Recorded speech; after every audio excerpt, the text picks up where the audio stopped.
everything that has breath, praise the Lord today. Hallelujah! Hallelujah! Hallelujah! Let's all praise the Lord.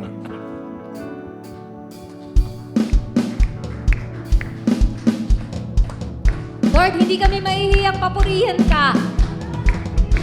We will not be shy. We will not be ashamed to lift your name, to give you glory and thanks and praise, because today is the day that you have made, and we will rejoice in your holy presence, O Lord. Let's declare, let everything that has breath, praise the Lord. Praise the Lord. Let everything, hallelujah, that has breath, praise the Lord. Praise the Lord. Let everything, hallelujah, that has breath, praise the Lord. Praise the Lord. Let everything, yes, Lord, that has breath, praise the Lord. Praise the Lord. Let everything, yes, Lord, that has breath, praise the Lord. Praise the Lord. Let everything, that has breath, praise the Lord. Praise the Lord. I'll praise in the valley, I'll praise on the mountain,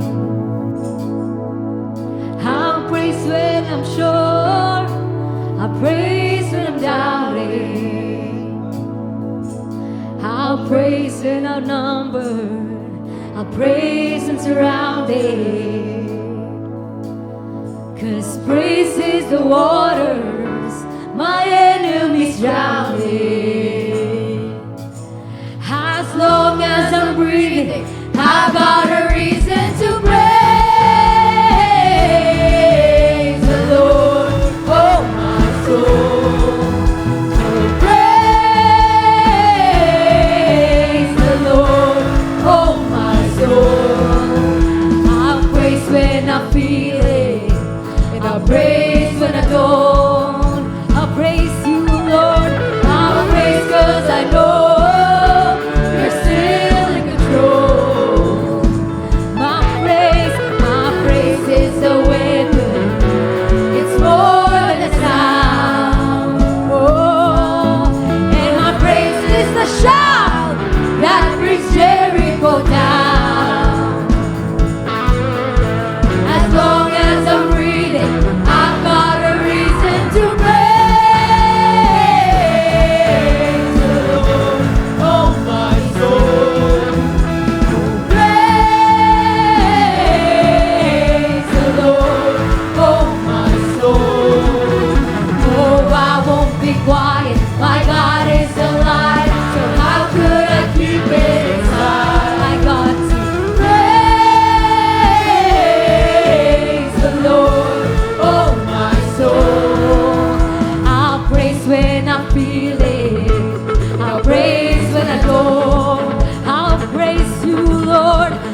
my soul.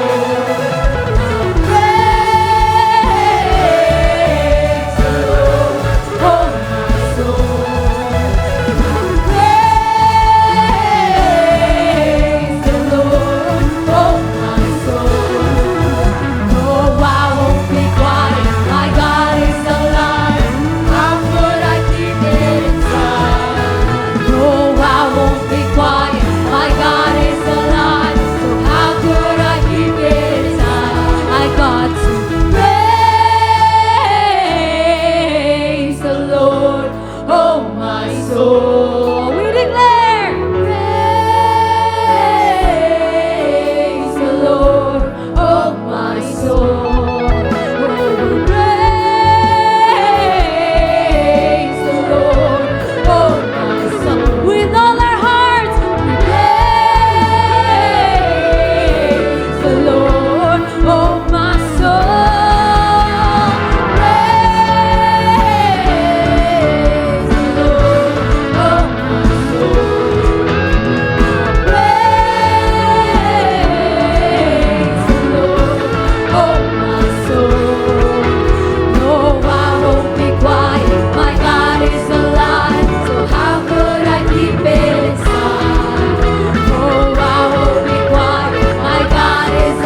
could search for all eternity, Lord, and find there is none like you. There is none like you. No one else can touch my heart like you do. I can search for all eternity, Lord, and find there is none like you. There is none like you. Salamat, O Diyos. No one else can touch my heart like you do. I could search for all eternity, Lord, and find there is none like you. Wala kang katulad, O Diyos. There is none like you. No one else can touch my heart like you do. I could search for all eternity, Lord, and find there is none like you. I could search for all eternity, Lord, and find there is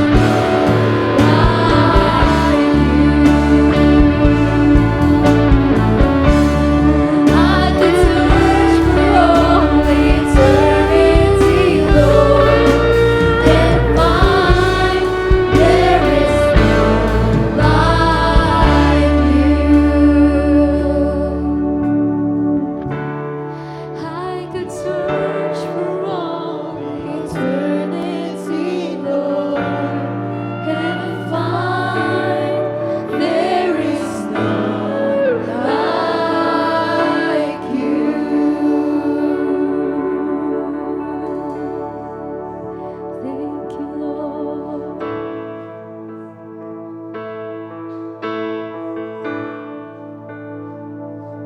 Thank you, Jesus.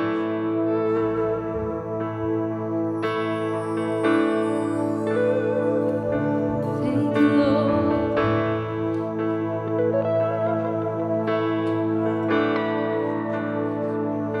How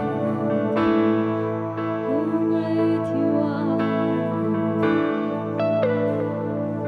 How great the chasm that lay between us. How high the mountains I could not climb.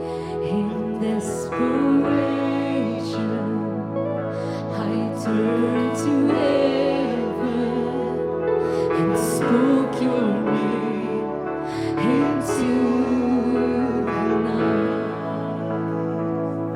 Into the darkness, your loving kindness tore through the shadows of my soul.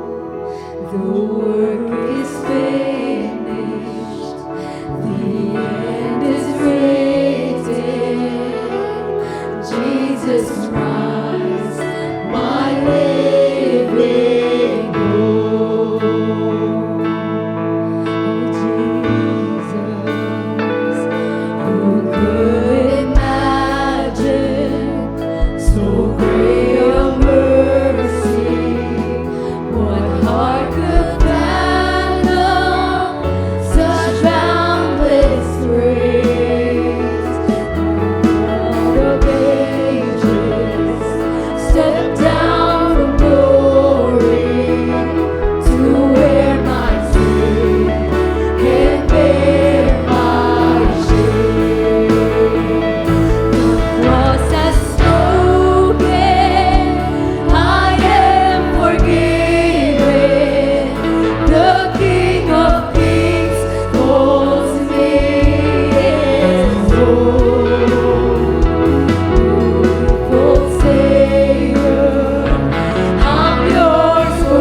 gathered, mended and whole, empty-handed, but not forsaken. I've been set free. I've been set free. Amazing grace, how sweet the sound that saved a wretch like me. Oh, I once was lost, but now I am found. Was blind, but now I see. Oh, I can see you now.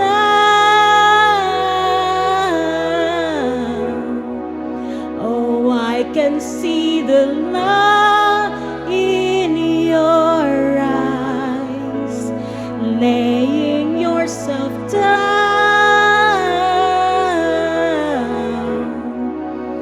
raising up the broken to life.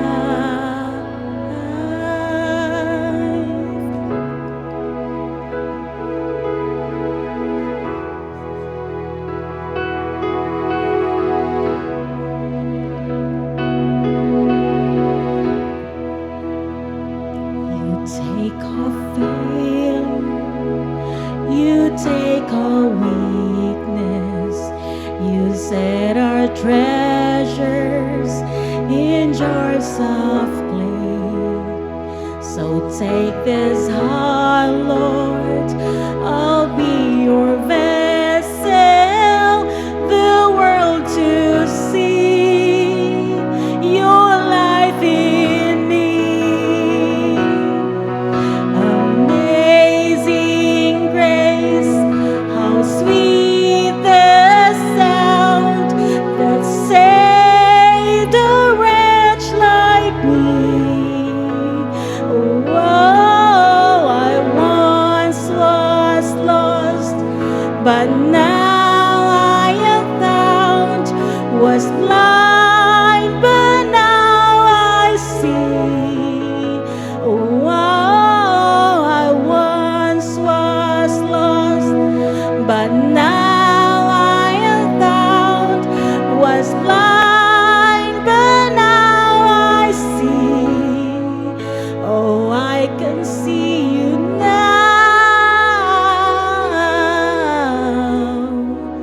Oh, I can see the love in your eyes, laying yourself down,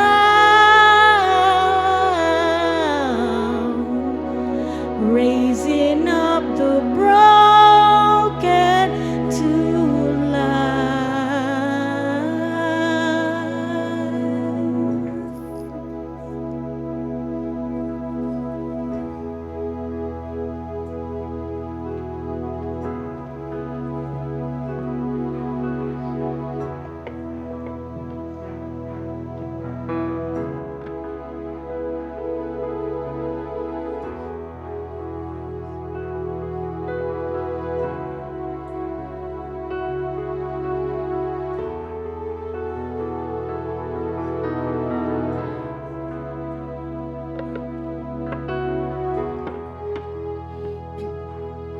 At this moment, let us reflect about the elements of this communion.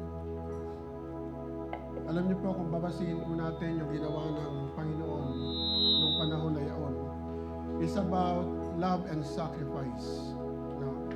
Just imagine, alam ng Panginoong Jesus kung ano yung mangyayari sa Kanya, but He was able to gather His disciple out of love, no? Pag-ibig, and out of sacrifice. No? Kaya importante po sa atin ngayong umaga na gawin po natin ito bilang pag-aalaala sa Panginoon dahil mahal natin siya, iniibig natin ang Panginoon, at iniibig po natin ang kapwa po natin. No? Whether we are worthy or not in partaking this element, no? Just look upon Jesus. Look look unto Jesus, the author and the perfecter of our faith. At i-exercise po natin yung pag-ibig na katulad ng ginawa ng Panginoon para po sa ating lahat. And also the sacrifice, mga kapatid. No? Siyempre, sinabi po ng salita ng Panginoon that we need to partake this in a worthy manner. Ibig sabihin, kung meron po tayong mga kasalanan, mga pagkukulang, mga pagkakamali, ihingi po natin ng tawad sa Panginoon. Sacrifice is often reflect, mga kapatid, sa mga kapwa po natin. No?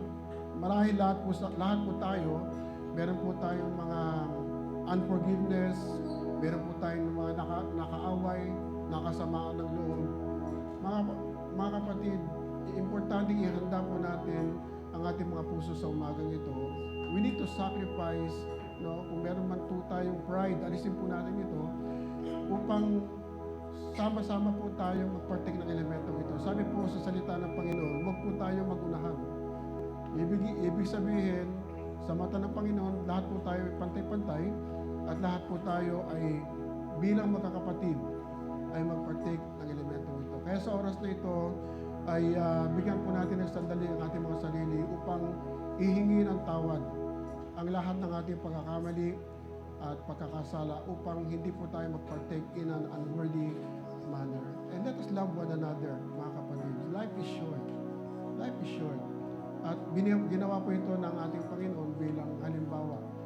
At sabi niya, gawin po natin ito palagi. Sige po, let us ask forgiveness and let us prepare our hearts right now.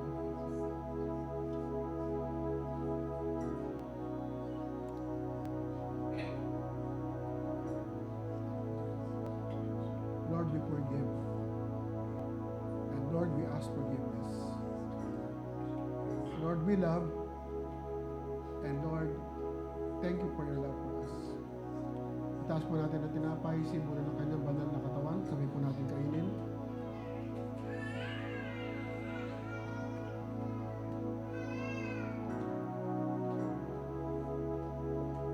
At itaas po natin ang saro, simbolo ng kanyang banal na dugo. Sabay-sabay po natin inumin.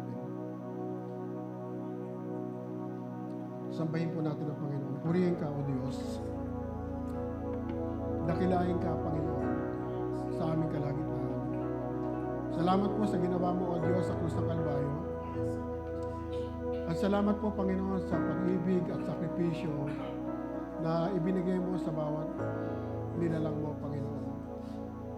Nasa oras na ito, Panginoon, sinasabi mo na malaya po kami makakalapit sa iyong trono upang ipahayag ang aming saloobin at pasasalamat sa iyo, Panginoon. Hayaan mo, O Diyos, na sa aming kalagitnaan ay mangibabaw ang iyong pag-ibig. At maalala po namin, Panginoon, ang sakripisyo na ginawa mo sa krus ng Kalbaryo para sa aming lahat, Panginoon. Para sa aming lahat. Sapagkat hindi ka nagtatangi ng tao, Panginoon. Salamat po, O Diyos. Patuloy po kami magmamahalan. At gagawin po namin ito, O Diyos, palagi hanggang sa muli mong pagbabalik. Salamat po, Ama, sa pangalan ni Jesus. Amen.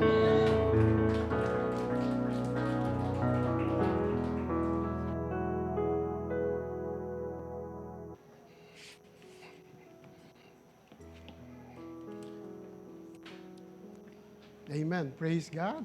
Amen. We are so encouraged to what you have shared in our midst. Palapakan po natin yung Panginoon. Amen. Kamusta po yung bawat isa? Dapat blessed lagi. Amen. Sapagkat kung ano po yung iyong idini-declare sa buhay mo, siyang mangyayari. Kasi pag sinabi mo na malungkot ka, talagang malungkot ka. Pero pag sinabi mong masaya ka. Kasi pinapasaya ka ng Panginoon. Amen? At ngayon pong umaga, o ngayon pong buwan na ito, ay mag-umpisa po tayo ng ating pong bagong series na ang tawag po ay Sowing and Reaping.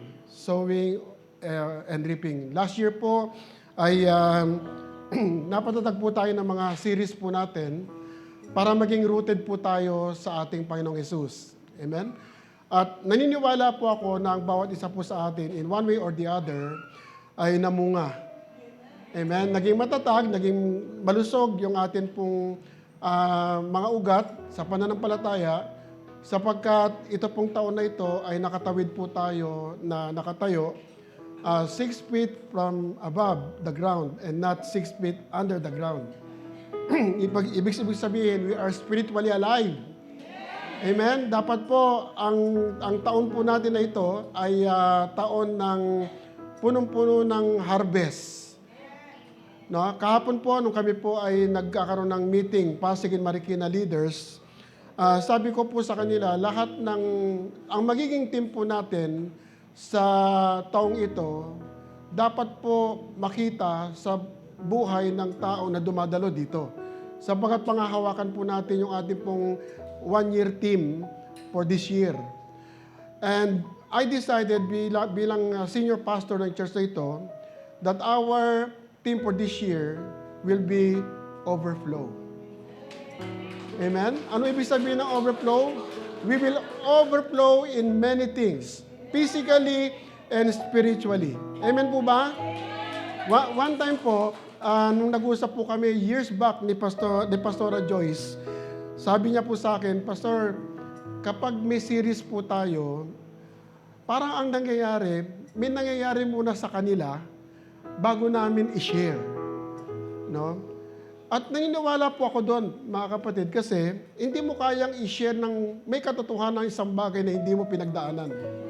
Amen? Kaya sabi ko po, kaya nagkaroon po ako ng desire na ipag-pray sa Panginoon, na ang lahat ng ating team, monthly team and yearly team, ay yung mga bagay na makapagbibigay sa atin ng pananampalatayang higit para sa ating Panginoon. Amen? Whatever is happening in our life now, it is all for the glory of God. No, it may be good or it may be bad, pero po may plano ang Panginoon at ang plano niya po ay yung ikabubuti ng bawat isa sa atin. Amen? Last year po, marami po tayong healing. Marami po tayong natugunan yung mga matitinding problema. Marami pong relationship ang nabuo at marami pong kapatiran ang nag-commit sa church sapagkat naniniwala po sila na kung magbibigay po sila ng higit na oras sa Panginoon, ay makapagbibigay po ang Panginoon ng higit na papapala sa kanila. Amen? So, importante po ngayon, sa oras na ito, panghawakan po natin yung team po natin for the year, that is overflow. No? At umpisahan po natin ang atin pong series sa buwan ng Pebrero na sowing and reaping. Huwag po kayong mag-alala, hindi po ito negative. Amen? Kaya lang, meron pong katotohanan na dapat po nating maintindihan. No? Ayon po sa salita ng Panginoon, para po sa buhay po natin dito po sa lupa. Would you believe, mga kapatid, that the blessing na kayang ibigay ng Panginoon ay hindi lang po yung blessing sa langit na hindi mananakaw at hindi mabubulok. Bagkus, ang blessing na binibigay ng Panginoon sa atin, the time that we receive Christ, no, ay mararanasan po natin dito sa lupa. Para makita ng maraming hindi pa nakakilala sa Panginoon kung gaano po siya kabuti.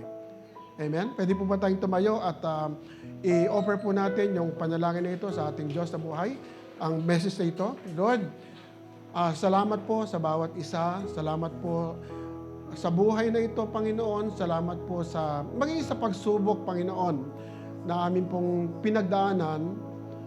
At salamat po, Diyos, na sa oras na ito, kami po ay nasa iyong sambahan, bahay-sambahan, upang magpasalamat, upang sumamba, upang magtiwala. Sapagkat alam po namin, Panginoon, ang lahat ay mangyayaring mabuti ayon sa iyong kalooban at kapanahunan. Lord God, sa oras na ito ay isinasa isang tabi po namin ang laman ng aming mga puso, kasiyahan man o kalungkutan, at uunahin po namin ang iyong kalooban at ang iyong mukha, Panginoon. Upang sa ganon, O Diyos, ang lahat po ng aming matututunan ngayong umaga ay yung mga bagay na kaya po namin iharap sa lahat ng hamon ng buhay na harapin po namin sa darating. At hayaan mong iyong banal na Espiritu ang siyang aming tagapagturo, Panginoon, sa mga marinig po namin na minsan ay hindi po namin naintindihan sapagkat meron po kaming naunang kaalaman na narinig. Subalit, ang katotohanan ang siyang magpapalaya sa amin. Kaya sa oras na ito, pangunahan niyo po kami, gabayan niyo po kami ng iyong banal na presensya. Samahan niyo po kami, Panginoon, sa oras na ito, sa pangalan ni Jesus. Amen. Amen. Palapakan po natin yung Lord.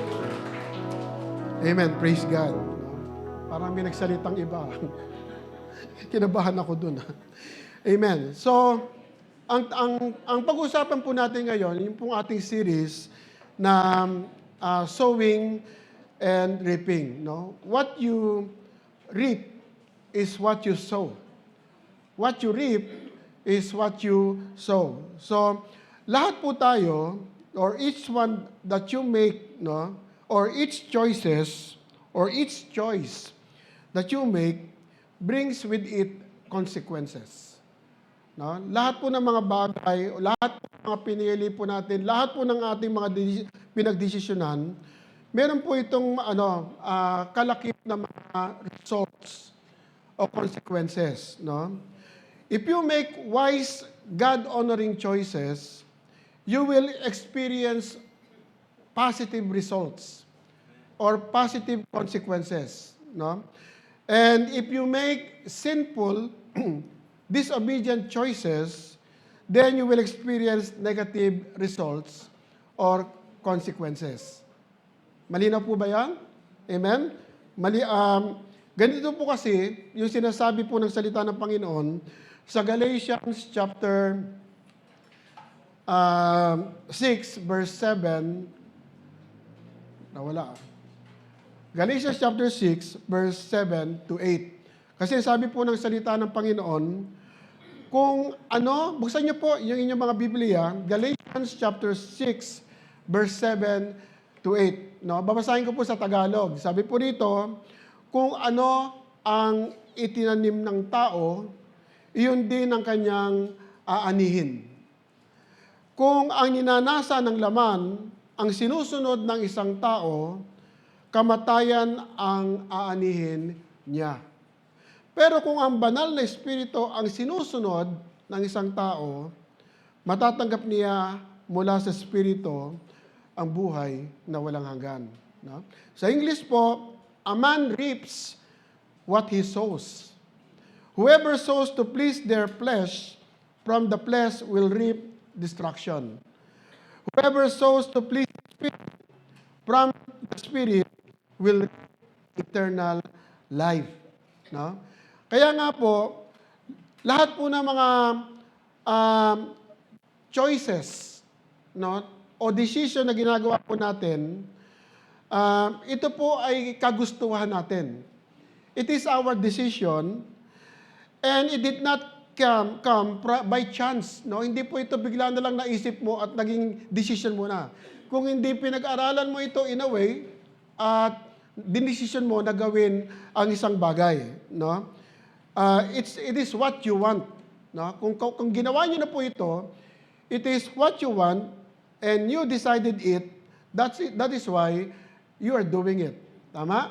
So, masama man po siya o mali, o sa tingin man po natin mabuti, pero taliwas sa salita ng Panginoon, pag ginawa po natin ito, decision po natin ito, at choice po natin ito. And we will reap the harvest. Amen? It may be good or bad, pero aanihin at aanihin po natin lahat ng ating ginagawa. Amen? So, sowing and reaping has both positive and negative effect. Okay? Positibo po yan at negatibo rin po, no? If you sow good things, pag kayo po ay naghahasik ng mabubuting mga bagay, ay aani po kayo ng mabubuting bagay. No? At kung kayo po ay maghahasik ng katapatan, kayo po ay pagtitiwalaan. Aani po kayo ng pagtitiwala. No?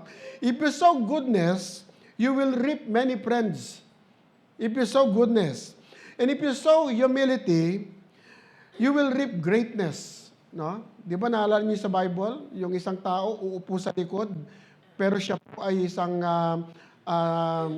kilalang tao. So ginawa ng tao na nung ng isang tao, ng mga host doon, dinala siya sa pinakamagandang lugar. No, kasi nagpakababa siya, no. I remember one time, no, na meron pong isang pastor na inibitahan po tayo rito. Hindi ko siya personally kilala at nakikita, pero naghahanap ako nung preacher namin, pero nakita po namin siya sa likod. So, nung nakita po namin siya, ipinaw po namin siya sa magandang lugar, no, sa lugar sa harap, sapagkat nararapat po siya sa lugar na yon, no. And if you sow perseverance, you will reap victory. Pag nagtsatsaga ka sa may isang bagay, pagtatagumpayan mo yan. No? Pagtatagumpayan mo yan. And if you sow hard work, you will reap success. You will reap success. No? And if you sow forgiveness, you will reap reconciliation. You will reap reconciliation. And if you sow faith, you will reap miracles. You will reap miracles. On the other hand, yung negative side, kung ikaw ay naghahasik ng masamang bagay o masasamang mga bagay, if you sow bad things, you will receive bad things. You will reap bad things. And if you sow dishonesty, you will reap distrust. Hindi ka pagtitiwalaan. If you sow pride, no, you will reap destruction. And if you sow jealousy, you will reap trouble. No? If you sow laziness, you will reap unproductivity. No, wala kang matatapos, wala kang magagawa.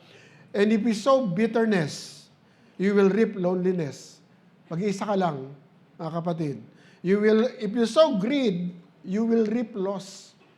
No? If you will reap loss, and if you sow gossip, you will reap enemies. You will reap enemies. And if you sow worry, you will reap wrinkles. Okay? Pag nag-worry tayo lagi, siyempre dumadami po yung ugat sa muka. No?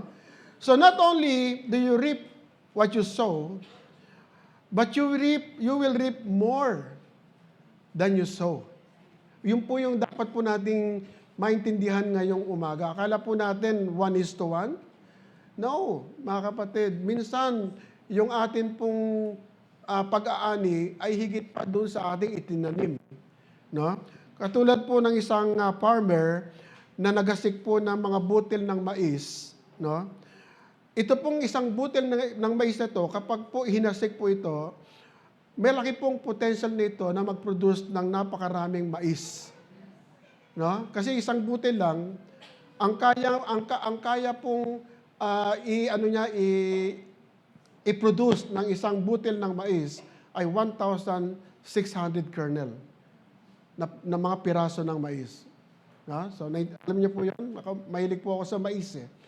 Okay, so importante po sa atin mga kapatid to be careful kung ano po yung inilalabas ng ating bibig o ng ating pag-uugali o ng ating pakikipagkapwa-tao. Sapagkat kung ano po yung ating ginagawa, meron po yang balik. Mamaya i-explain ko po sa inyo, no? And with that in mind, it is important, no, that we sow the right seed of our life. It's very important, mga kapatid. Kahit na po, this is a very simple message, pero minsan yung simplicity ng message, doon po bumabagsak ang mga mananampalataya. Amen? Kaya importante po sa atin na kung mag-ahasik po tayo ng kahit na anuman, material man, physical or spiritual, dapat po maging tama po ang iahasik po natin, sapagkat lahat po ng ating iahasik, aanihin po natin. Malinaw po yan? So I would like us to look to these verses this morning and preach about this thought, no? So buksan po natin muli, expound po natin muli yung atin pong text para sa umagang ito, no? Sabi po sa kabuuan, no, verse 7 to 10. Dito lang po tayo iikot, no? Ang sabi po rito, do not be deceived, no? Huwag ninyong linlangin ang inyong sarili. Ang Diyos ay hindi madadaya ninuman. Okay? So, ang ibig sabihin ito, mga kapatid, no, we cannot escape God. Ang Panginoon, yung mata ng Panginoon are everywhere. Na kahit sabihin po natin na wala namang nakakakita sa maling desisyon na ginagawa po natin, nagkakamali po tayo. May nakakakita at aanihin po natin yung ginawa po natin, tama man po o mali. Okay po ba yan? Sabi po, do not be deceived. God cannot be mocked. A man reaps what he sows. Whoever sows to please their flesh, from the flesh will reap destruction. Whoever sows to please the Spirit, from the Spirit will reap eternal life. Let us not become weary of doing good, for at the proper time we will harvest, we will reap a harvest if we do not give up. No? Therefore, as we have the opportunity, let us do good to all people. Sabihin po natin, all people. Therefore, as we have the opportunity, let us do good to all people, especially to those who belong to the family of believers. Tingnan mo yung katabi mo, mga kapatid. Amen? Normally po, mahal nyo sa buhay yan eh. No? Alam nyo po, do good to them. And good will come to you. And good will come back to you. Ang ibig sabihin po, respect. Do something for the glory of God. No? Minahal ng Panginoon kahit na may mga pagkakamali at pagkukulang. At bilang, kaya nga, what would Jesus do? Kung ano yung gustong gawin ng Panginoon sa isang tao, kahit na yung mga taong pumako sa Kanya sa krus, na minahal niya pa rin, dapat tayo po gawin po natin yun sa kapwa po natin. Kasi pag ginawa po natin yan, we will live in peace. Kapatid, ang sarap matulog na walang iniisip na kaaway. Masarap matulog na pag naghiwalay kayo magkakaibigan o mahal sa buhay, ay meron po kayong, wala po kayong alitan o samaan ng loob, ang sarap matulog, mga kapatid. Kasi po, pag meron po, kaya nga sabi sa Bible, kung meron kang, wag mong hayaan na lumubog ang araw nang meron kang kasamaan ng loob. Kasi po, hanggang sa panaginip, no, hahabulin ka nito. Amen? Pero, kung ikaw po ay natulog ng maayos, no, ang iyong puso, ang iyong isip, wala kang kaalitan, masarap na matulog, masarap pang gumising, sapagkat makikita mo uli siya. Amen? Kung mayroon dito may asawa, tingnan niyo ang asawa niyo, wag mo na girlfriend. Amen? So, very important po yung pag-usapan po natin ngayong umaga. So, umpisahan po natin sa harvest. Sabihin po natin harvest. Amen? Sabi po sa may verse 7, ang sabi po dito, huwag ninyong linlangin ang inyong sarili, ang Diyos ay hindi madadaya ninuman. Walang tao o kahit na anong nilalang ang pwedeng magdinlang o mandaya sa ating Panginoon. No? Ito po ay isang importanteng warning sa bawat mananampalataya, sa bawat isa po sa atin. No? When you live as if your rebellion against God has no consequences, no? We are wrong. Kapag namumuhay daw po tayo na patuloy po tayong sumusuway sa kalooban ng Panginoon at iniisip po natin na makakaligtas tayo o makakatakas po tayo, nagkakamali po tayo. Ang sabi po ni Paul, that you cannot mock God. Hindi mo madadaya, hindi mo malilinlang at hindi mo kayang pagtuguan ang ating Panginoon. You cannot fool God. No? Saying that you are a Christian, pero the way you act, no, as if parang hindi. Okay? No one will ever disobey God and escape punishment. Kaya nga, what you sow is what you reap. Amen? Paul goes on to say in verse 7, sabi niya po, a man reaps what he sow. A man reaps what he sow. A harvest or the result must be the focus of your mind. No? Kung may gagawin ka raw na desisyon o meron ka raw gagawin na mga bagay sa buhay mo, dapat ang focus mo, ano ba yung target ko? Ano ba yung focus ko? Ano ba yung gusto kong mangyari? Bago ako gumawa ng plano, gumawa ng action sa aking pong buhay. Katulad po daw ng isang magsasaka or farmer, before the field is prepared, no? Siyempre, may malaki po siyang lugar na pagtatamnan ng anumang crops, no? Bago niya po ito galawin, no, i-prepare, before the fields are worked out, i-prepare, no?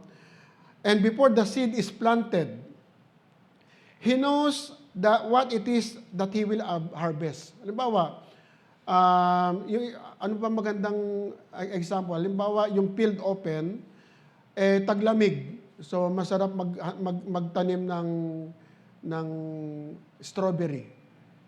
Okay? So, ang focus niya, bago niya ihanda yung field, ay dapat alam niya muna kung ano yung uso o dapat napapanahon na kaya niyang itanim doon sa field na yon, no?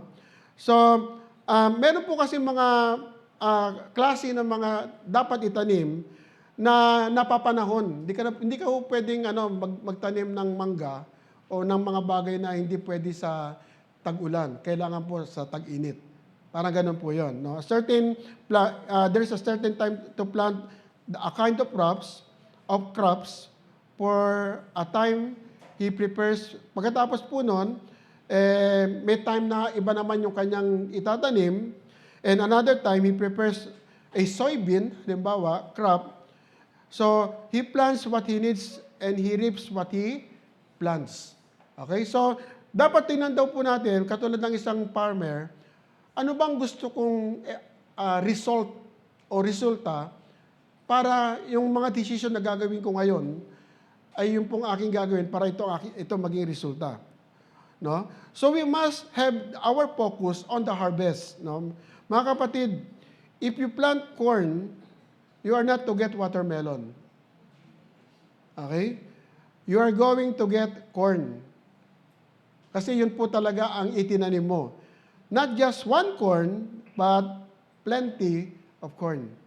Marami. Kahit isa lang yung iyong ibinato, kapatid, expect marami ang mamumunga. So, let's move further and see the seed. No? Sabi po sa Galatians 8a, ano ba? Yan. 8a, sabi rito, whoever sows to please their flesh, from the flesh will reap destruction. Sabi po sa Tagalog, kung ang ninanasa ng laman ang sinusunod ng isang tao, kamatayan ang aanihin niya. Kamatayan ang aanihin niya. Ano po yung flesh dito? The flesh is our old nature, old sinful nature. Nung tayo po ay hindi pa nakakakilala sa Panginoon, meron po tayong tinatawag na sinful nature. Minana po natin yan kay Eva at Adan. No? Kasabay po natin yan. Nung tayo po ay ipinanganak, meron na po tayong sinful nature. Okay?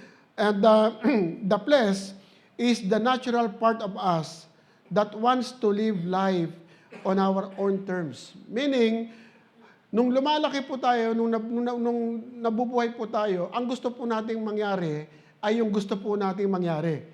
Kasi hindi pa po natin alam kung anong kalooban ng Panginoon sa ating buhay. So minsan, kahit na po ang isang bagay masama o kasalanan, hindi po natin ito pinapansin sapagkat hindi pa naman natin alam kung ano yung tama at mali. Basta ang dapat makita po natin, makasalanan po tayo. Nakuha pa natin? Sabi-sabihin, meron po tayong sinful nature. Kung meron pong nangyayari sa buhay po natin, bilang mananampalataya na, nagkakasala tayo at nagkakamali, kapatid, that is our sinful nature. Nagkamali tayo, nagkasala tayo, at aanihin po natin yon. Amen? Kahit na po Kristiyano tayo, kapatid, nagkakasala pa rin tayo. Nagkakamali pa rin tayo. Kasi sabi sa Bible, all have sinned. No? And the wages of sin is death. Okay? Pero wag po kayong mag-alala mga kapatid, mahal tayo ng Panginoon at meron po siyang ginawa para sa kapatawaran ng kasalanan. Ang sabing ganon, if we confess our sin, God is faithful to forgive us our sin and to cleanse us, linisin, from east to west, from all unrighteousness. Pero ang tanong dito mga kapatid, are we asking forgiveness from God when we sin? Or, better yet, are we acknowledging that we sin? Kasi minsan po, mali na, pinaglalaban pa natin. Mali na yung ginawa natin, iniisip pa natin tama tayo. Tama po ba yan?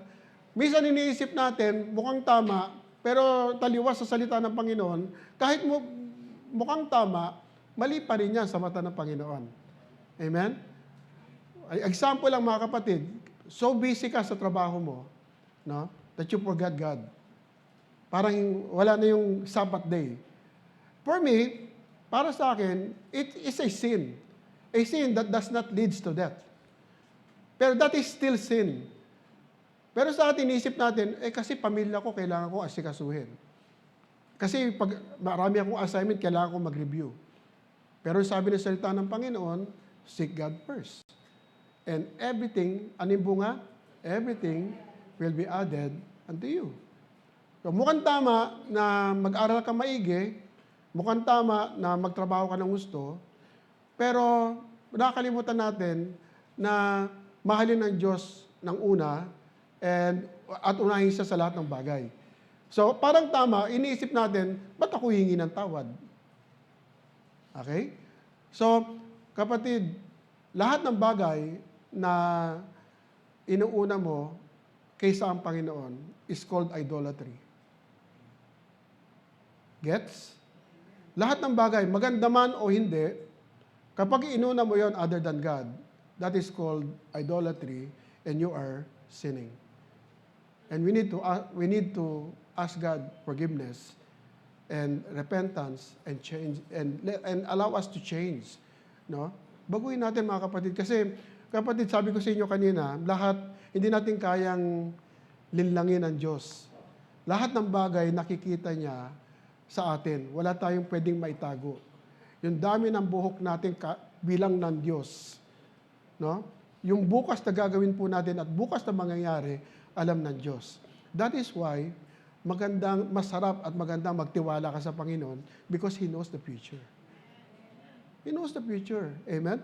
So, very important po na i-check po natin minsan yung kilos natin. Not everything is good, but not everything is beneficial.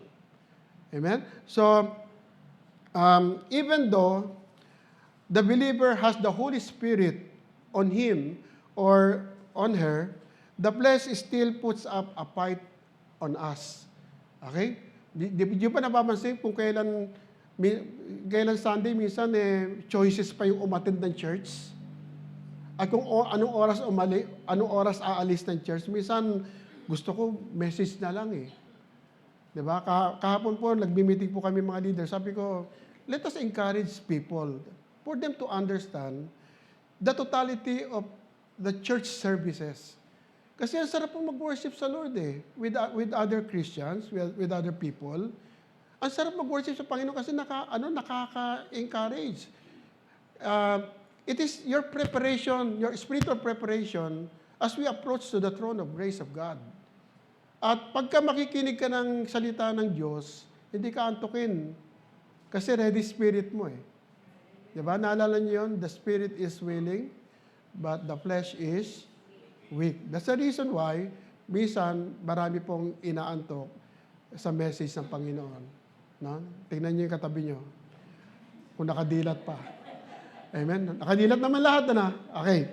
So, yung atin pong flesh, lagi po niya sinasabi, huwag mo nang tapusin yung church. Huwag ka nang umattend ng soaking. Kasi pareho lang naman yan. Lagi na lang nasa Panginoon eh. Take time. Magkaroon ka naman ng time sa sarili mo. Kapatid, better is one day in the house of the Lord than 1,000 elsewhere. Yung isang araw na binibigay mo sa Panginoon, no? You will reap many blessings because you seek God first. Amen? Isang araw lang yan, mga kapatid. How much you give more of your time. Amen? A Christian is not just a Christian on a Sunday or on a Saturday. A Christian must be every day on your life.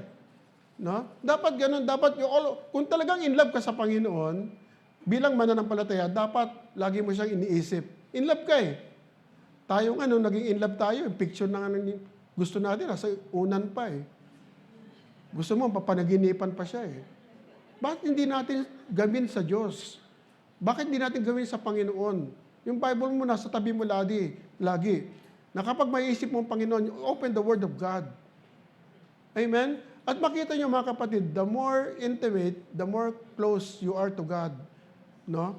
The more God will reveal to you greater things in your life. The more God will bless you.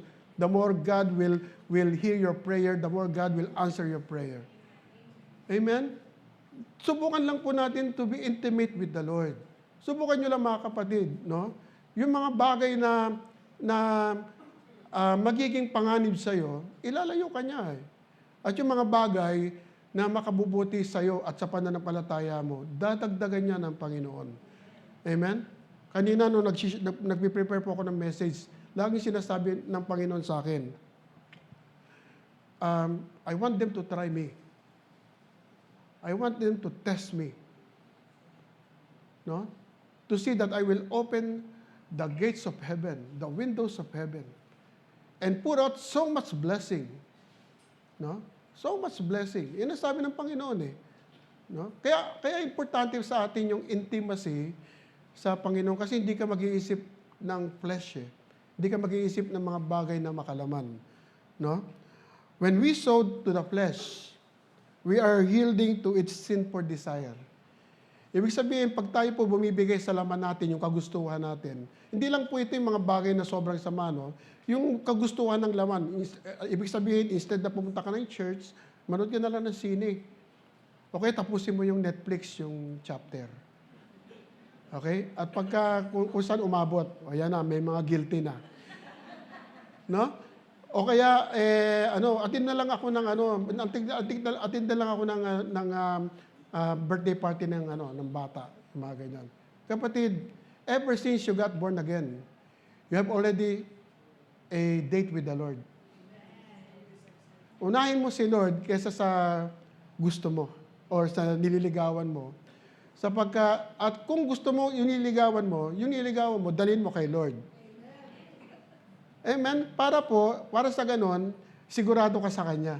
Pag siya ay huwag na, hintayin na lang kita rito. No? At ikaw nagpatuloy sa Panginoon, pagbalik mo daw, wala na siya.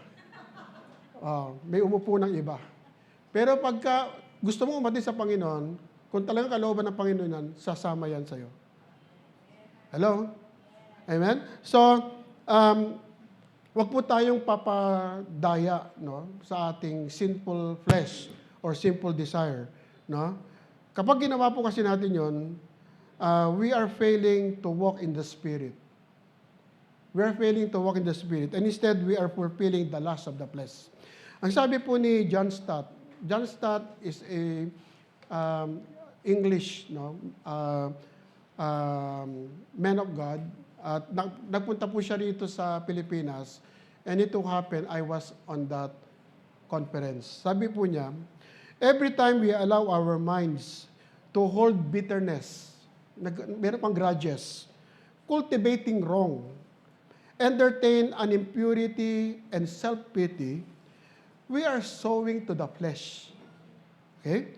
Every time we remain in bad company, whose dangerous influence we know, we cannot resist. Punta ka mo dito, sama ka sa amin. Isang tagay lang. Every time we lie in bed when we ought to be up and praying, every time we reap pornography, every time we take risks that strains our self-control, we are sowing to the flesh. Kaya ingat po tayo sa actions natin bilang mananampalataya. Kasi lahat ng iniisip, ang battle mind po natin here, sa isip natin, bago natin ginagawa yun, iisip muna natin. Kaya hindi natin pwede sabihin sa Panginoon, Lord, aksidente lang yan, hindi totoo yan. No? Kasi umikot na muna yan, the battlefield. Gagawin ko ba ito o hindi? Take for example, pornography, mga kapatid. Sa Facebook, minsan magpa-pop up na lang. No? Yung pag-pop up niyan, wala pang kasalanan doon eh. 'Di ba? Hindi mo naman alam ni darating eh. Pero yung magbabad ka o balikan mo, that's your choice. Yun ang choice mo na aanihin mo kalaunan. Naintindihan po natin? Parang yung temptation, hindi pa masama yan until bumigay ka. No? That's the flesh. nanalo yung flesh.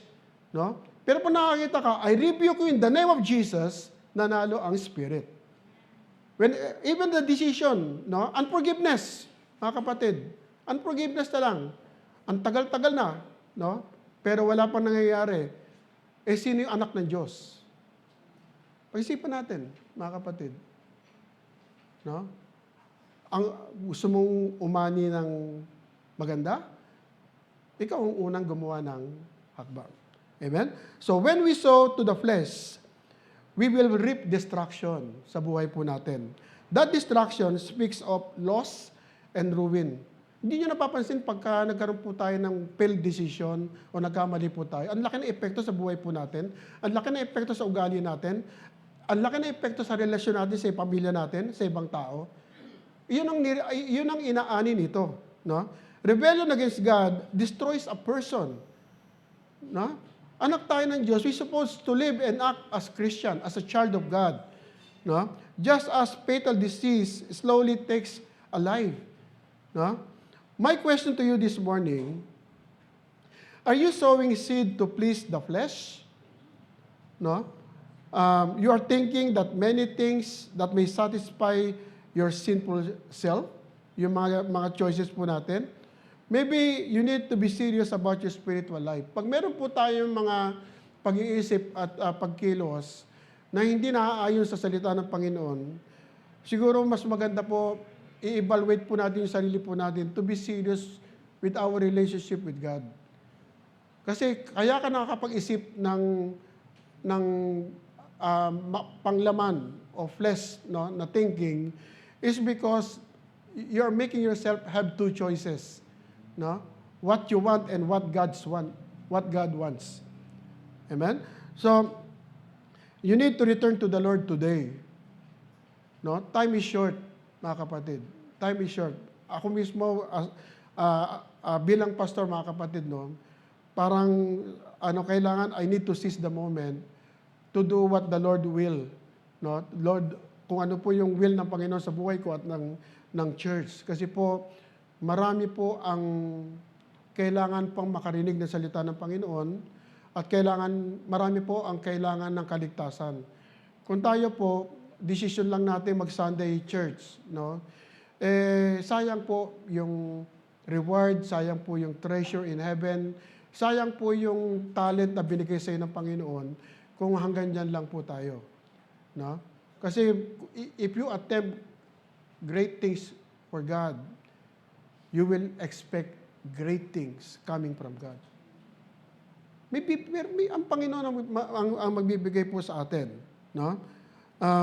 Or maybe, you would say, I know that I am saved, Pastor.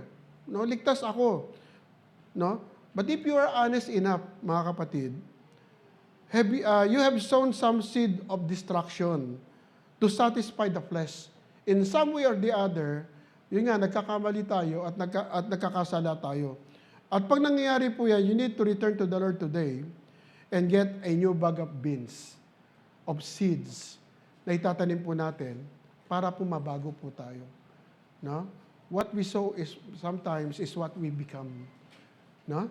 So, as I mentioned earlier, the whole sowing and reaping is not that all bad. No? There is a positive side of it as well. There is another seed that can be sown, and that is the seed of the Spirit. Sabi po natin, seed of the Spirit. No? Ang sabi po sa Bible, whoever sows to please the Spirit, from the Spirit will reap eternal life. Will reap eternal life. No? To sow the Spirit, to please the Spirit means to do things that please the Lord. Yung malulugod yung Panginoon, no? When we do this, it will continually increase the Spirit's influence in our life. Ibig sabihin, mga kapatid, if you do things, no, godly, halimbawa, pagpapasok ka ng school o ng trabaho, magpipray ka muna. O kaya bago ka mag-start ng trabaho mo, Lord, give me strength, give me faith. No? Kapag ganun po ang ginawa daw po natin, napiplease yung Panginoon sa buhay po natin. Kasi inuuna po natin siya. Pag inaalay po natin yung sarili po natin, kasi alam niyo po, ang paglilingkod sa Panginoon, or yung pagiging godly, hindi po yan nasusukat by just attending the church. But living the way God wants you to live. The spiritual way. Meaning, kahit na physical nagtatrabaho tayo, you can do that spiritually. Sasakay ka lang ng jeep, Lord, guide me. It means you are always acknowledging the Lord. Whatever you do, wherever you go. Amen? At pag ganun po ginagawa natin, we become intimate. At lalo po nating iniisip yung Panginoon. And also in that way, mga kapatid, you are giving more of your time to Him. Kasi ina-acknowledge mo siya.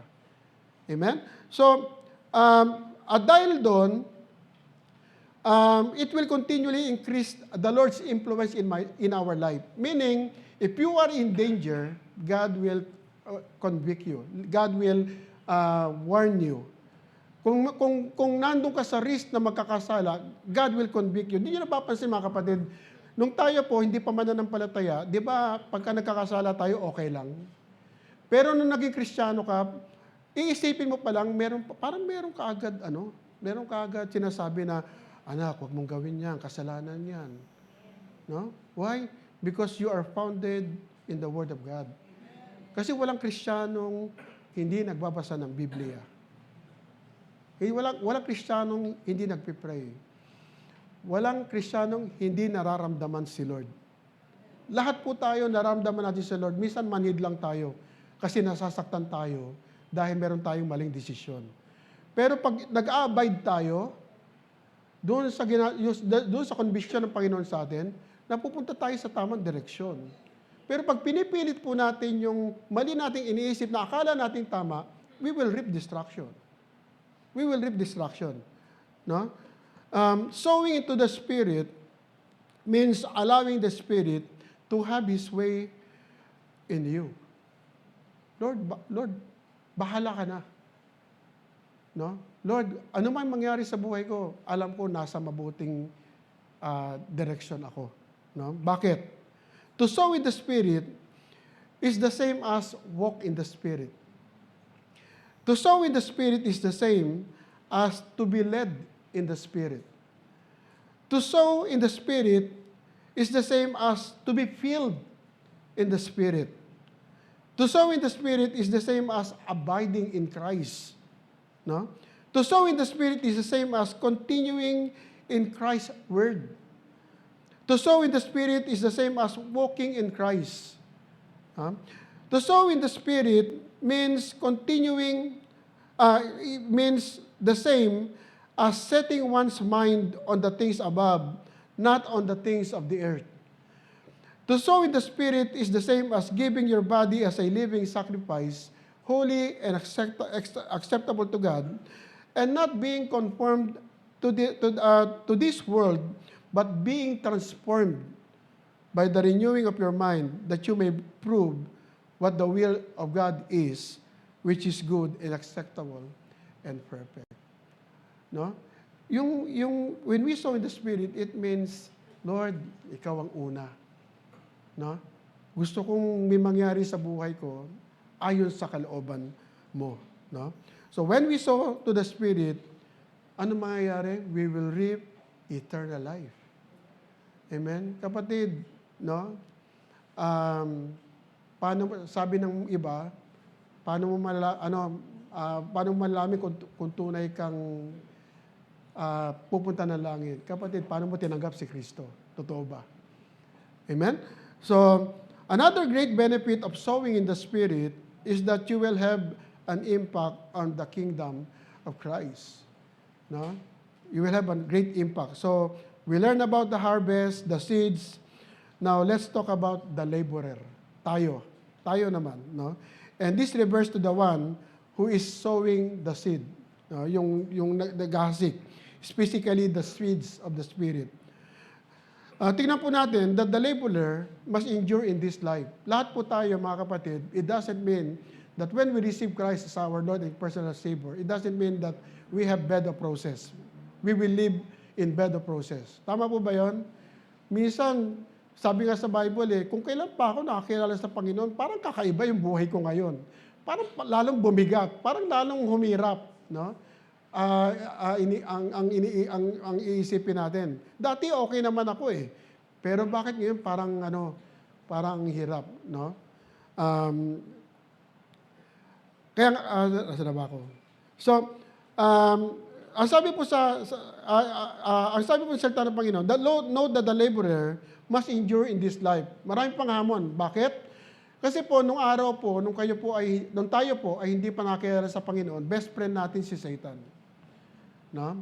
Lahat ng gusto ni Satan, binibigay, okay lang yan. Huwag kang umatid ng church kasi sayang oras. Sabihin mo, oo nga naman, gano'n. So, best friend kayo. Pero nung tayo po ay nakakilala sa Panginoon, galit na galit siya. Kasi, di ba best friend tayo, ba't lumipat ka ng kampo? No? Kaya gagawa siya ng paraan para babalik siya sa'yo, mabuti man o hindi. Unang gagawin niya, i-bless ka. Kasi nasa isang lugar ka ng mali. No? Pero may isang pagkakataon na ipe-persecute ka para maramdaman mo, hindi pala maganda maging Kristiyano. Okay? Pero sabi ng Panginoon, lahat daw po ng nagiging matatag, di ba, ay makaka-receive ng buhay na walang hanggan. Amen? So, ang ginawa po ni Satan, kasi mga kapatid, no, ang Panginoon po, ang plano niya po sa atin is to prosper us, not to harm us. So, lahat po nangyaring hindi maganda sa atin, binabato po yan ng kaaway sa inyo. So, naintindihan po natin. Let us not blame God, Lord, bakit ganon? No? Let us thank God because God, before itong mga trials na ito ay makarating sa inyo, sinasala muna ng Diyos yung mga bagay na alam niyang pagtatagumpayan mo at lalago ka. Amen? At kung ikaw ay hindi nagtagumpay doon sa hamon ng kaaway na yon, hindi kasalanan ng Diyos. Kasalanan mo kasi hindi ka matatag sa pananampalataya. Kasi ang nalalaman ko lang, no, inalaw ng Diyos si Satan na kantiin o galawin si Job. Kasi alam ng Panginoon na kaya ni Job. So, kaya yung mga bagay na dumating, mga problema na dumating sa'yo, alam ng Diyos na kaya mo. Kaya dapat pagtagumpayan mo kasi hindi ka lumalaban para magtagumpay, lumalaban ka sa katagumpayan ng Diyos na binigay niya sa'yo. Palapakan natin yung Lord. No? Sabi po sa binasa natin, no? Sabi po sa verse 9. Gusto na ba ako? Yan. Sabi po sa verse 9, let us not become tired or let us not become weary of doing good. Huwag po tayong magsasawa. Huwag po tayong manghihinawa. No? Sa paggawa ng mabuti, sapagkat darating ang panahon, ay aani tayo. No? Kung hindi tayo mag-give up. Okay? Huwag natin tingnan yung isang bagay na talunan tayo. Walang Kristiyanong talunan. Sabi mo sa katabi mo nga, hindi ka talunan. No? Kahit anong pinagdadaanan nyo ngayon, hindi ka talunan. No? Lahat po tayo mananalo. Huwag kayong mananalo. Kailangan mananalo kayo. Amen? So, let us not get tired or become discouraged of doing good for the glory of God. No? If you continue to sow, to please the Spirit, Lord, mahayag at madakila. Lahat ng ginagawa po natin, let us offer it to God. No? If you continue to sow to please the Spirit, there will be a later reward. Amen? There are times when the work is hard or difficult. There are times that our life is hard and difficult. No? There are times when we get weary. Napapagod din tayo lang Tao lang tayo no? And there are times when we want to quit. No? But we must follow what 1 Corinthians 15:58 said. Ano sabi po? So my dear brothers and sisters, that is us, no? Stand strong. Sabihin po natin, stand strong. Okay. Don't let anything change you. Don't let your focus change you. Kung ano po yung pinapagawa ng Panginoon sa atin, yun lang ang gawin natin. Huwag po tayong pumunta sa kaliwa, huwag po tayong pumunta ng kanan. Kung ano yung kalooban ng Panginoon, na alam po natin, naaayon sa salita ng Panginoon, yun lang gawin natin. Even if it seems so hard, mga kapatid, no? Don't change ways. Don't change your focus. No? Always give yourself fully to the work of the Lord. Fully to the work of the Lord. No? Ipakita mo, dapat sa sarili mo, namumuhay ka ayon sa kalooban ng Panginoon. Ha? You know that your work in the Lord is never wasted. Mga kapatid, dito po sa church na lang natin, mga kapatid, ang daming testimonies na nung nag-step of faith sila sa paglilingkod, no, at pamumuhay bilang mananampalataya, everything changed sa buhay nila. Si Brother Georgian na lang, living testimony. Marami sa atin, living testimony. No? There is no guarantee that you will have all that you want in this life. Tandaan po natin mga kapatid, walang ibibigay sa iyo ang Panginoon na sukat ikakabulag mo para makita siya. Hindi ka niya i-bless ng sobra-sobra at makakalimutan mo siya. Ha? Tama lang mga kapatid, kasi alam niyo kung bakit? Christ is enough for me. Christ is enough for you. When you have Christ, you have everything. Tawag ka lang sa Kanya. No? Open line po tayo sa Panginoon. The veil has already broken. At ang Panginoon readily available in times of need. Amen? There is no promise of material possession, pero sabi niya salita ng Panginoon, bubuksan niya lang. So bahala ka na kung anong ibig sabihin nun. No? Ang sabi po sa Matthew chapter 6, ito yung pinakamahalaga mga kapatid, yung focus po natin. Ang focus po natin, hindi dapat yung kung ano yung makukuha po natin dito sa lupa. Though, kahit na hindi tayo nakapokus dyan, God will still bless us. Pero importante, yung focus po natin sa kalangitan. Sabi po, don't save treasure for yourself here on earth. Ibig sabihin mga kapatid, huwag kang mabisi sa mga bagay na mahalaga dito sa lupa na pwedeng manakaw, pwedeng mabulok, pwedeng masira. No?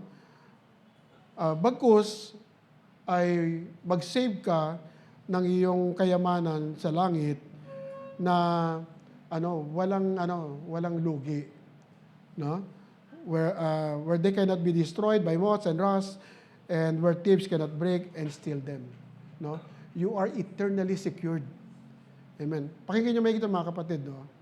If you have riches in heaven, if you have wealth, treasures in heaven, mga kapatid, hindi ako naniniwala na hindi ka mapupunta ng langit. Hello?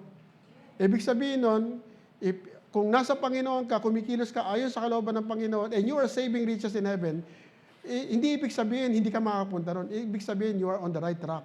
Na darating ang araw, sa panahon kalooban ng Panginoon, ay pupunta ka ron para makita mo yung pinaghirapan mo para sa Kanya. Amen? So if you're saving treasure in heaven, yun ang focus po natin. No? Hayaan mo ang Panginoon ng blessing mo dito. Okay?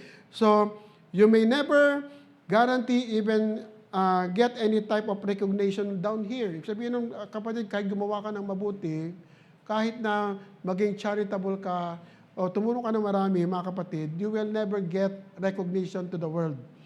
Minsan, kaingitan ka pa, o kaya sasabihan ka pa ng hindi maganda, no? It is no guarantee that you will not face danger, troubles, and trials, no?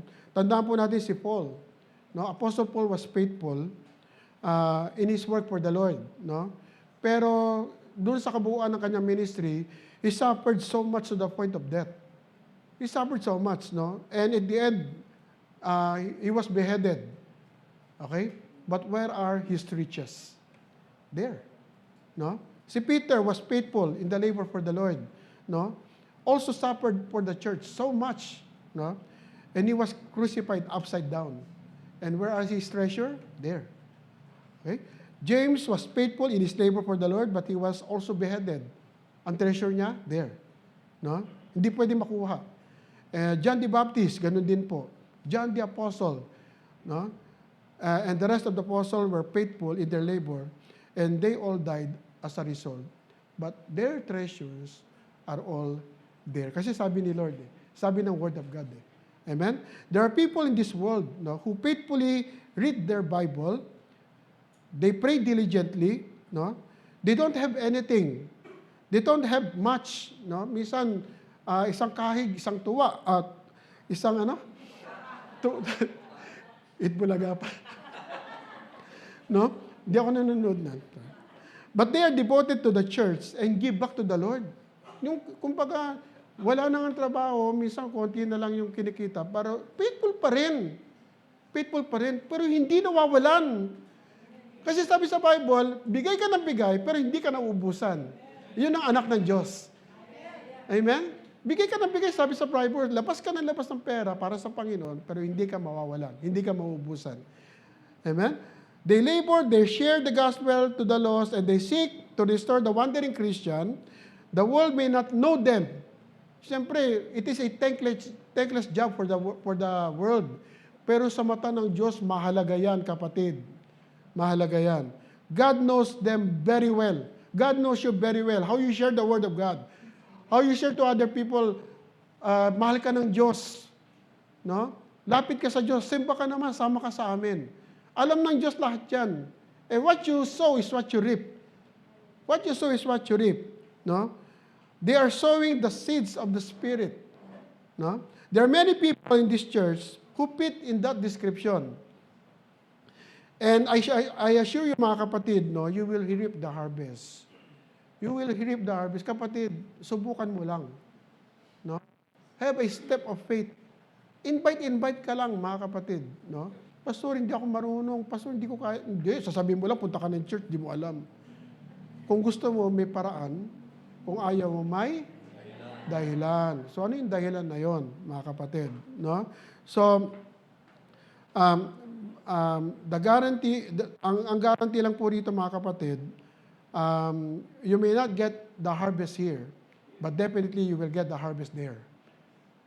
No? And if you are honest, there are times that you grow weary. Wala bang napapagod sa inyo? Lahat tayo napapagod, lalo na yung mga naglilingkod sa Diyos, no? Minsan iniisip natin, naglilingkod na nga ako sa Panginoon, bakit gano'n? Wala pagkain sa lamesa namin. Ba't ngayon hanggang ngayon wala pa akong trabaho? Bakit ngayon ganito? Bakit ngayon ganyan? No? Kapatid, sabi ng Panginoon, no? Sabi ng salita ng Panginoon, pero hindi ako nagsabi nito, mga kapatid. Sabi, let us not become weary of doing good, for at the proper time. Ano yung proper time? God's time. No? God's time. Kapatid, no? Dalawang bagay lang po yung nangyayari sa buhay ng isang mananampalataya. No? We cannot escape hardship in life. Tama? Pero yung pangalawang mahalaga, that God is always on time. God is always on time. At gusto ng Panginoon na kapag dadaan ka sa pagsubok, tatatag ka. Kasi yun ang purpose niya. Okay?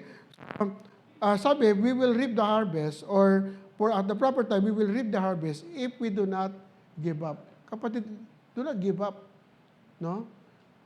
Ang daming mga mananampalataya sa iba't ibang sulok ng mundo na dumadaan ng higit pang pagsubok kaysa sa pinagdadaanan mo. Nagagalit ka kasi wala kang bagong sapatos, pero may mga taong walang paa. Nagagalit ka, wala kang makain. Pero hindi mo nakikita yung mga tao na naghahanap sa basurahan, may makain lang. Ang dami tayong pwedeng ipagpasalamat sa Diyos. Ang dami-dami, mga kapatid, no? Yung may masuot tayong maayos, laking pasasalamat yun. Every day in your life, no? Yung mag-breathe ka lang, yung magkape ka lang, Rosette said, no? Is already the reason enough to give back to the Lord. Coffee lang, vitamin C lang, vitamin Coke. Yun lang, may pagpasalamat din sa Panginoon. Kapatid, I challenge everyone and I encourage everyone, no? Do not get tired, no? Do not get tired. Don't give up. Don't give up. Ano? Psalms 126, sabi po rito, let those who wept as they plant their crops, let those people who do the work of the Lord, no? Na nahihirapan, na nahihirapan sa buhay. Alam mo, wala naman akong sweldo sa simbahan, pero naglilingkod ako sa Panginoon, no? Sabi ron, let those who wept as they planted their crops gather the harvest with joy. Kasi when you plant, no, meron ka talagang, kung meron kang itinanim, merong aanihin. Those who wept as they went out carrying the seed will come back singing for joy. Why? Kasi wala pong itinanim na walang bunga. No? As they bring the harvest. Silang nagtatanim na lumuluha ay mag-aaning tuwang-tuwa. Walang pong negative, ha? Ang umalis na lumuluha na may dalang binhi na itatanim ay babalik na masaya na may daladalang ani. Minsan mahirap magtanim. Pero masarap naman yung resulta. Di ba, naalala niyo yung mga kasabihan na masarap gastusin ang pinaghirapan. Amen? Ang sarap gastusin. Yung kumbaga, you worth it. No? Huwag ka mag-iipon, tapos ipunin mo lang na ipunin, pagtandaan mo kung kailan pwede ka na mag-travel, hindi ka na pwede mag-travel kasi marami ka na rayuma. So, nandiyan lang yung pera mo kasi di ka naman makatravel. Parang gano'n. So, we have seen the harvest, the seeds, and the laborer. Finally, I would like to assess the season, yung panahon. No? Sabi po sa verse 10, therefore, as we have the opportunity, let us do good. Let us do good. No? To all people, especially to those who belong to the family of believers. No? When it comes to a harvest, there are certain times that of the year that you harvest sometimes a crop. No? Meron pong time na to prepare the soil, a time to cultivate, no? A time to plant seed, at meron pong mga tao na aani po dito. No? When it comes to the time to work the field, there will be people out there doing just that. No? When it comes to the right, to bring the right harvest, there will be people working until the harvest is complete. Kapatid, as I end, no? Now is the season for us to sow in the Spirit. Now is the season for us to grow. Now is the season to us para being rooted, no? Ay mag-overflow po tayo physically and spiritually, no? And I want us to join us as a church, mga kapatid, na mag-flourish po tayo, no? Hindi lang po sa finances, hindi lamang po sa buhay po natin, mag-flourish po tayo bilang anak ng Diyos, no? Notice what Paul uses, the word opportunity, no? Ito na yung kapatid, no? This speaks of definite fixed period of time. Meaning, yung opportunity, it doesn't arrive always. May opportunity lang tayo, not occasional, no? Each and every day of your life, you're blessed with the opportunity to sow in the Spirit. Every day, no? Paggising natin, unahin lang natin ang Panginoon, no? We're already sowing in the Spirit, no? We can and should serve others in Christ's name. We must seize each and every opportunity to do good to the other people. No? Pagka mag-iisip tayo ng according to the flesh, mga kapatid, no? Ang hirap kumilos sa Espiritu. Oo, totoo po. We cannot solve problems. But you can help people meet their need, no? That you see on a daily basis. Di mo natin sila matulungan physically, but we can help them spiritually by praying to them. Every day is an opportunity for you to sow seed. No? In fact, you are sowing seed every day. Every time you you meet people, your co-workers, your classmates, no, your friends, no, you're already sowing seeds. But the question is, what seed? The seed of the flesh or the seed of the Spirit? Dapat isipin natin, anong gusto mong resulta sa lahat ng gagawin mo sa buhay mo. Tandaan po natin mga kapatid, lagi, no, that you will reap what you sow. No? Would you like to sow better seed? No? Let's do it from now on. Kung gusto niyo ng magandang resulta, gawin po natin ito simula ngayon. Can we all stand right now?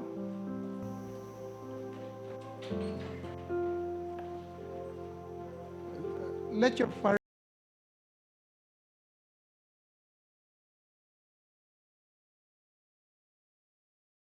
mag-atab ang iyong apoy ng pananampalataya upang sa ganon ay makita ng maraming tao gaano kabuti ang Panginoon sa buhay mo. Kaya sa oras na ito, let's worship the Lord and reflect yung kalooban ng Panginoon sa ating pong buhay.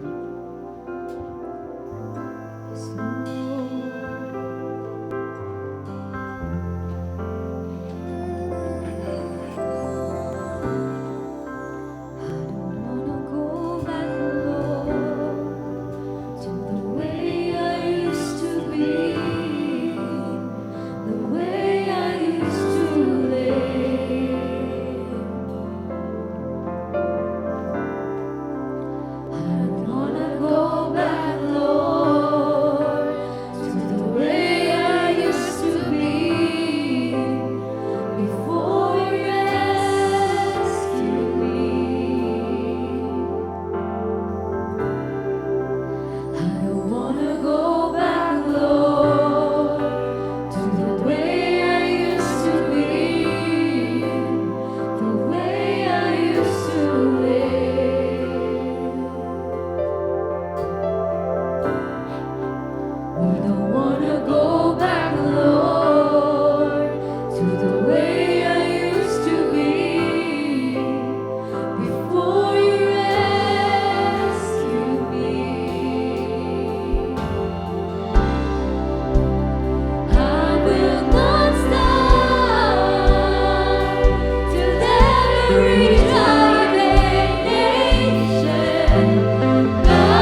a blessing. Kapatid, sa loob ng linggong ito, let us offer something for the Lord. Maybe share a word from a friend. Invite them. Kasi pag magtatanim ka, aani ka. At hindi natin alam kung gaano kalaki mag-bless yung ating Panginoon. But first, you need to offer your life to the Lord. You need to offer your life to the Lord. Lord, not my will, but your will be done, Lord. Lord, bahala ka na sa akin. Bahala ka sa buhay ko. Bahala ka sa pamilya ko. Alam ko, nasa mabuting kamay ako, ang aking pamilya, kung ikaw ang magkokontrol ng buhay ko. Yun ang ibig ng Panginoon sa atin. At sa kabuuan ng linggo ito, ako naniniwala po ako, merong ipapakitang maganda at malaki ang Panginoon sa bawat isa po sa atin. Taas mo natin ating mga kamay and receive the blessings of the Lord. Lord, thank you for your love. Thank you for your sacrifice. Lord, thank you for the opportunity. You are a God of many chances, Lord. Lord, salamat po sa oras na ito sapagkat patuloy mong pinapatatag ang aming pananampalataya at ang kasiguruhan ng aming kaligtasan dahil kay Kristo Jesus. Sa kabuuan ng linggong ito, O Diyos, bigyan niyo po kami ng